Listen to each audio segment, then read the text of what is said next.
The old Larkham house was a mansion of considerable size and dignity, set among oaks and cypresses on the hill behind Auburn's Chinatown, in what had once been the aristocratic section of the village. At the time of which I write, it had been unoccupied for several years and had begun to present the signs of desolation and dilapidation which untenanted houses so soon display. The place had a tragic history and was believed to be haunted.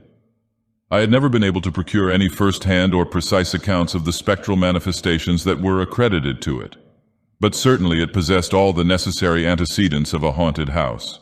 The first owner, Judge Peter Larkham, had been murdered beneath its roof back in the 70s by a maniacal Chinese cook. One of his daughters had gone insane, and two other members of the family had died accidental deaths. None of them had prospered. Their legend was one of sorrow and disaster. Some later occupants, who had purchased the place from the one surviving son of Peter Larkham, had left under circumstances of inexplicable haste after a few months, moving permanently to San Francisco. They did not return even for the briefest visit, and beyond paying their taxes, they gave no attention whatever to the place. Everyone had grown to think of it as a sort of historic ruin when the announcement came that it had been sold to Jean Averot of New Orleans. My first meeting with Averot was strangely significant, for it revealed to me, as years of acquaintance would not necessarily have done, the peculiar bias of his mind. Of course, I had already heard some odd rumors about him. His personality was too signal, his advent too mysterious to escape the usual fabrication and mongering of village tales. I had been told that he was extravagantly rich, that he was a recluse of the most eccentric type, that he had made certain very singular changes in the inner structure of the old house, and last but not least, that he lived with a beautiful mulatress who never spoke to anyone, and who was believed to be his mistress as well as his housekeeper. The man himself had been described to me by some as an unusual but harmless lunatic, and by others as an all-round Mephistopheles. I had seen him several times before our initial meeting. He was a sallow, saturnine Creole with the marks of race in his hollow cheeks and feverish eyes. I was struck by his air of intellect and by the fiery fixity of his gaze, the gaze of a man who is dominated by one idea to the exclusion of all else. Some medieval alchemist who believed himself to be on the point of attaining his objective after years of unrelenting research might have looked as he did. I was in the Auburn Library one day when Averot entered. I had taken a newspaper from one of the tables and was reading the details of an atrocious crime, the murder of a woman and her two infant children by the husband and father, who had locked his victims in a clothes closet after saturating their garments with oil. He had left the woman's apron string caught in the shut door, with the end protruding, and had set fire to it like a fuse. Averot passed the table where I was reading. I looked up and saw his glance at the headlines of the paper I held. A moment later he returned and sat down beside me, saying in a low voice, "What interests me in a crime of that sort is the implication of unhuman forces behind it. Could any man on his own initiative have conceived and executed anything so gratuitously fiendish?" "I don't know," I replied, somewhat surprised by the question and by my interrogator. "There are terrifying depths in human nature, more abhorrent than those of the jungle." "I agree, but how could such impulses, unknown to the most brutal progenitors of man, have been implanted in his nature unless through some ulterior agency?" "You believe, then, in the existence of an evil force or entity, a Satan or an Ahriman?" "I believe in evil. How can I do otherwise when I see its manifestations everywhere? I regard it as an all-controlling power, but I do not think that the power is personal in the sense of what we know as personality." "A Satan? No.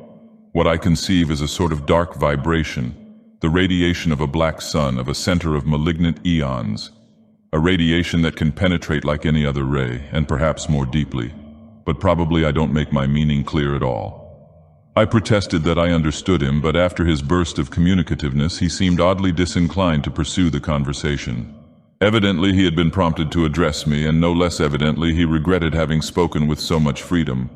He arose, but before leaving he said, "I am Jean Averot. Perhaps you have heard of me. You are Philip Hastain, the novelist. I have read your books and I admire them.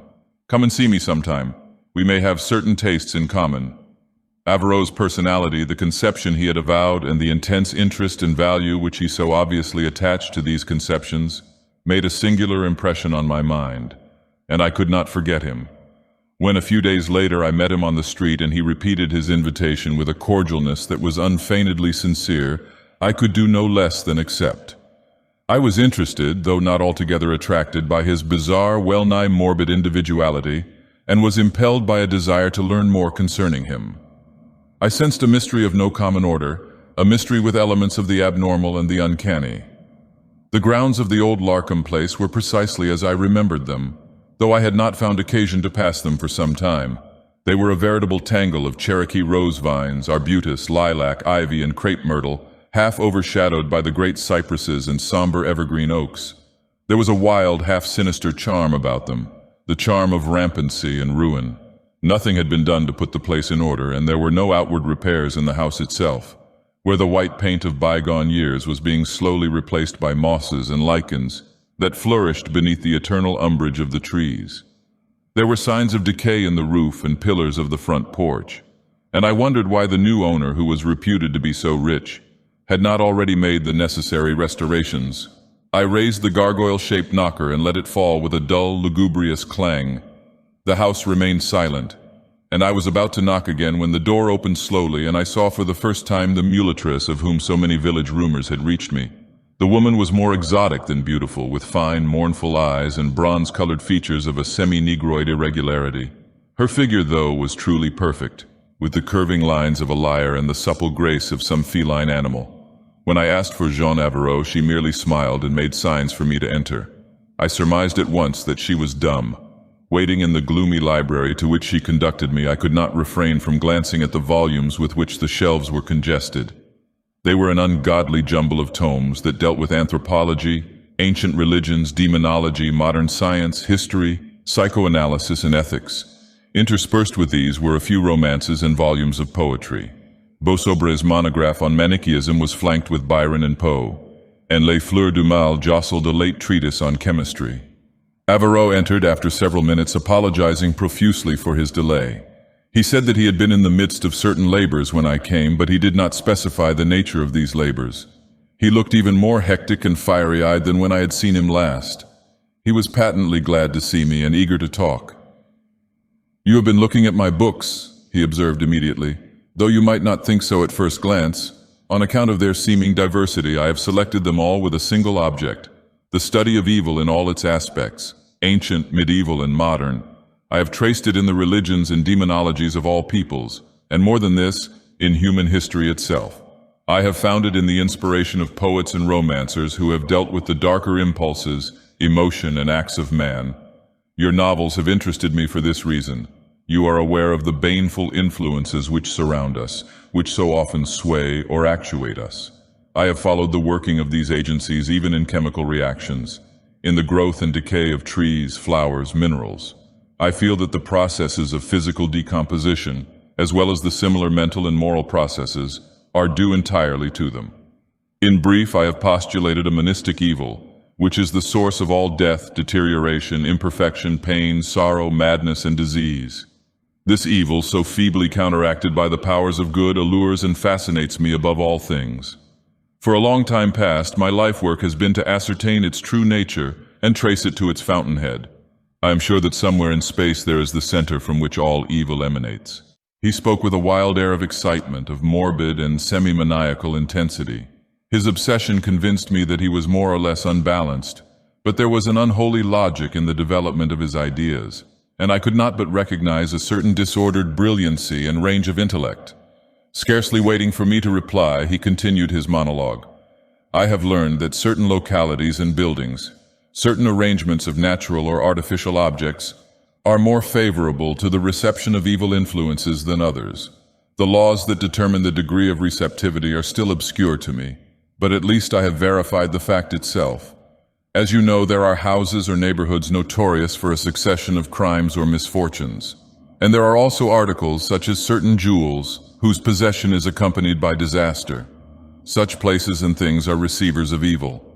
I have a theory, however, that there is always more or less interference with the direct flow of the malignant force, and that pure, absolute evil has never yet been manifested. By the use of some device which would create a proper field or form a receiving station, it should be possible to evoke this absolute evil. Under such conditions, I am sure that the dark vibration would become a visible and tangible thing, comparable to light or electricity. He eyed me with a gaze that was disconcertingly exigent.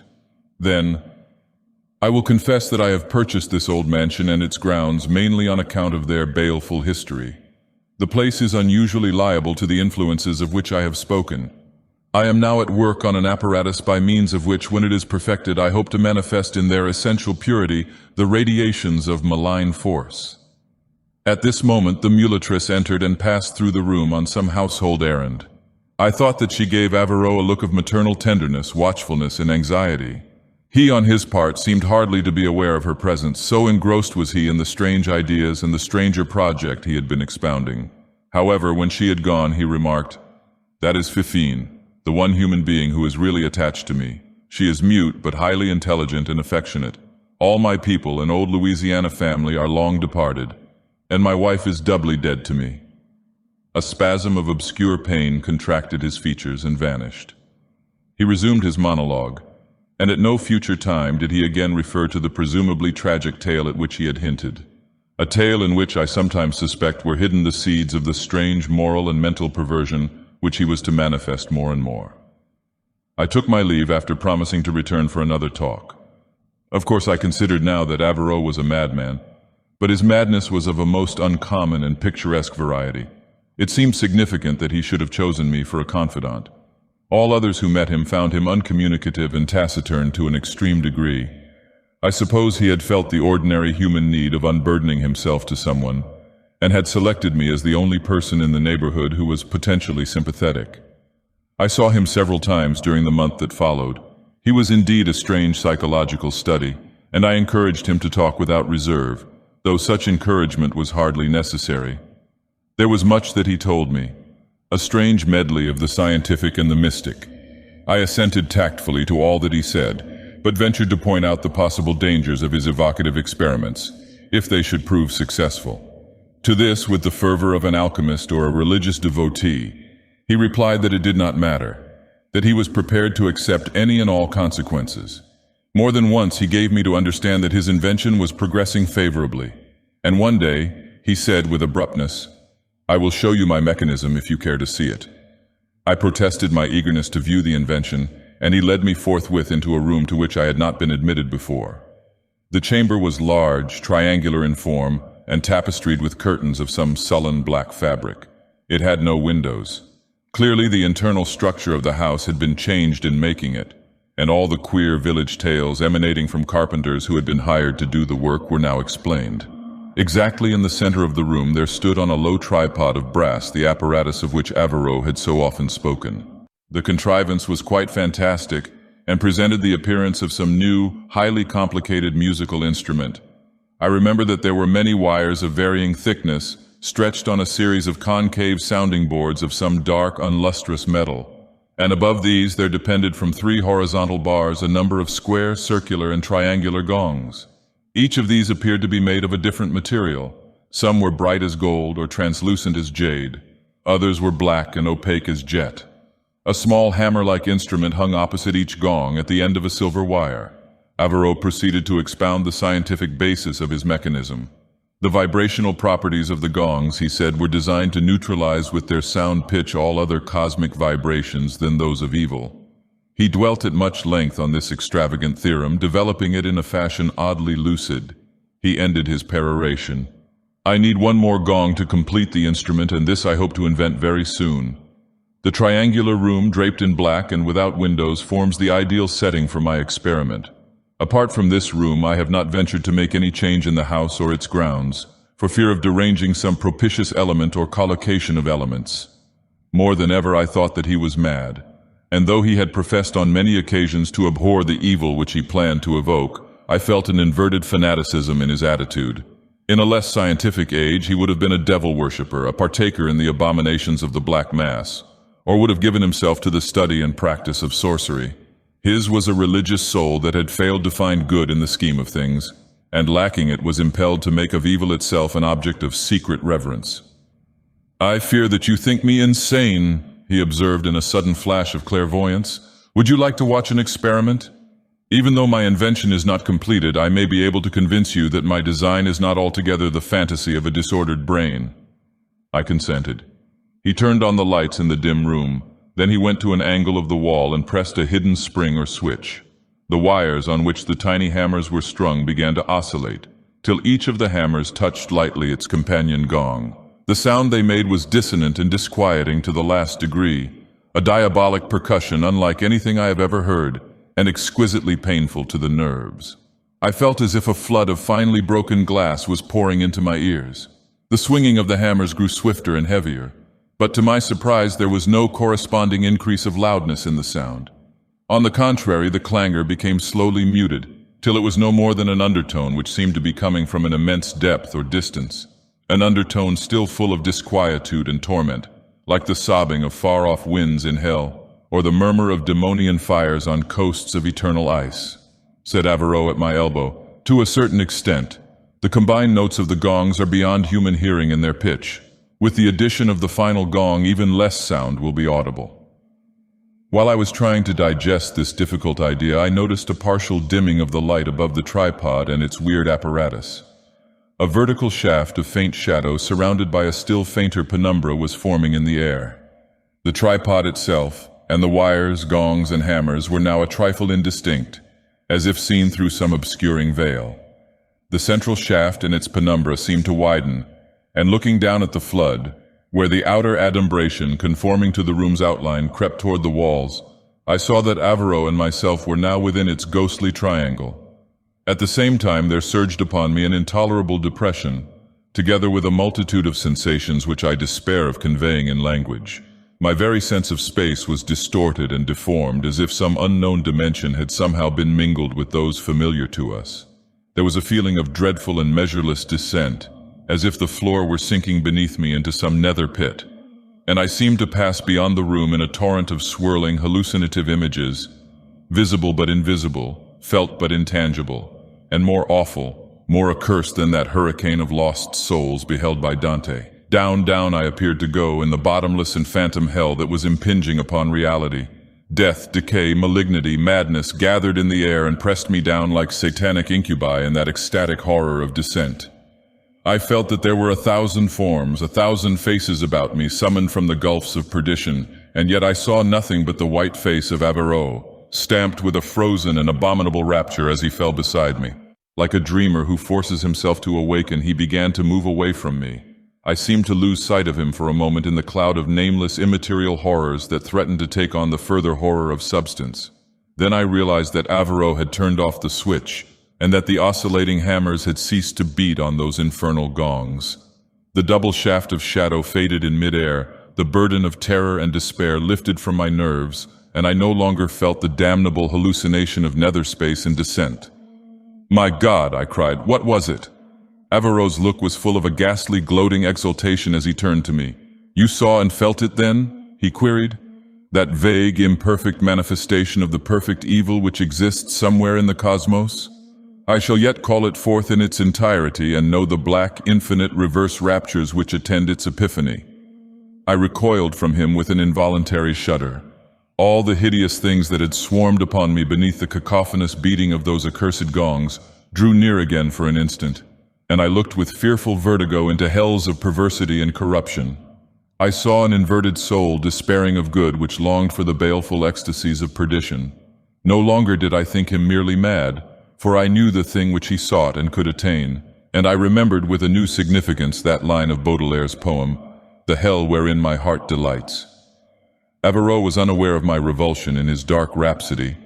When I turned to leave, unable to bear any longer the blasphemous atmosphere of that room, and the sense of strange depravity which emanated from its owner, he pressed me to return as soon as possible. "I think," he exulted, "that all will be in readiness before long. I want you to be present in the hour of my triumph." I do not know what I said nor what excuses I made to get away from him. I longed to assure myself that a world of unblasted sunlight and undefiled air could still exist. I went out, but a shadow followed me, and execrable faces leered or mowed from the foliage as I left the cypress-shaded grounds. For days afterward I was in a condition verging upon neurotic disorder. No one could come as close as I had been to the primal effluence of evil, and go thence unaffected. Shadowy, noisome cobwebs draped themselves on all my thoughts, and presences of unlineamented fear, of shapeless horror, crouched in the half-lit corners of my mind but would never fully declare themselves. An invisible gulf, bottomless as Malabulge, seemed to yawn before me wherever I went. Presently, though, my reason reasserted itself, and I wondered if my sensations in the black triangular room had not been wholly a matter of suggestion or auto-hypnosis.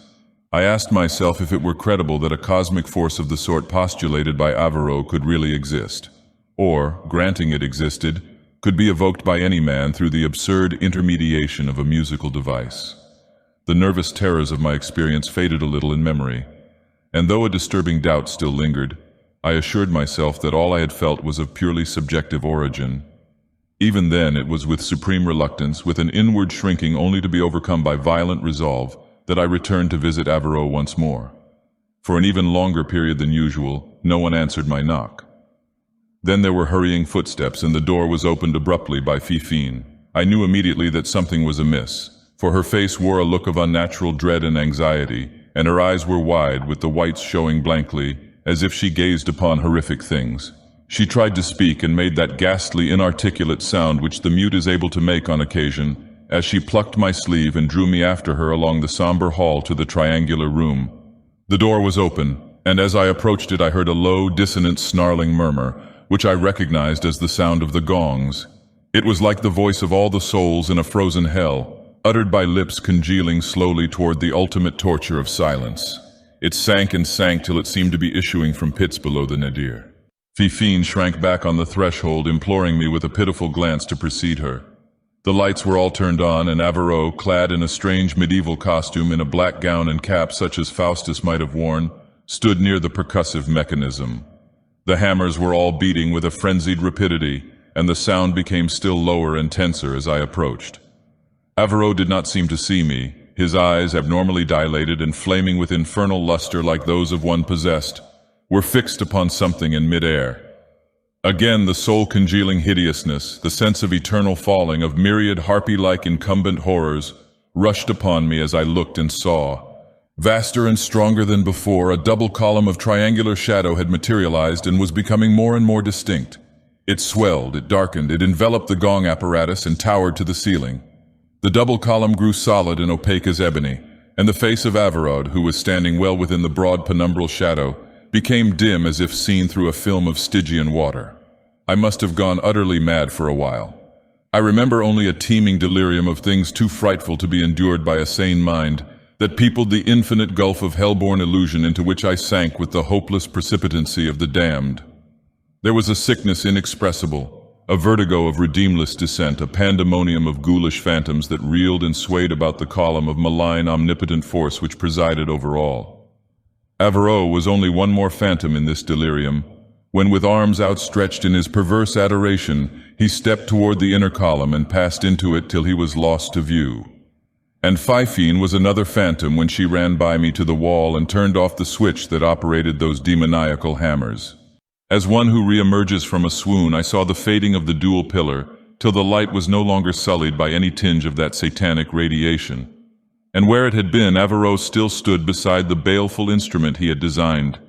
Erect and rigid he stood, in a strange immobility, and I felt an incredulous horror, a chill awe as I went forward and touched him with a faltering hand. For that which I saw and touched was no longer a human being, but an ebon statue, whose face and brow and fingers were black as the Faust-like raiment or the sullen curtains. Charred as by sable fire or frozen by black cold, the features bore the eternal ecstasy and pain of Lucifer in his ultimate hell of ice. For an instant, the supreme evil which Averroes had worshipped so madly, which he had summoned from the vaults of incalculable space, had made him one with itself, and passing, it had left him petrified into an image of its own essence. The form that I touched was harder than marble, and I knew that it would endure to all time as a testimony of the infinite Medusean power that is death and corruption and darkness. Fifine had now thrown herself at the feet of the image and was clasping its insensible knees. With her frightful, muted moaning in my ears, I went forth for the last time from that chamber and from that mansion. Vainly, through delirious months and madness-ridden years, I have tried to shake off the infrangible obsession of my memories. But there is a fatal numbness in my brain, as if it too had been charred and blackened a little in that moment of overpowering nearness to the dark ray of the black statue that was Jean Averroes. The impress of awful and forbidden things has been set like an everlasting seal.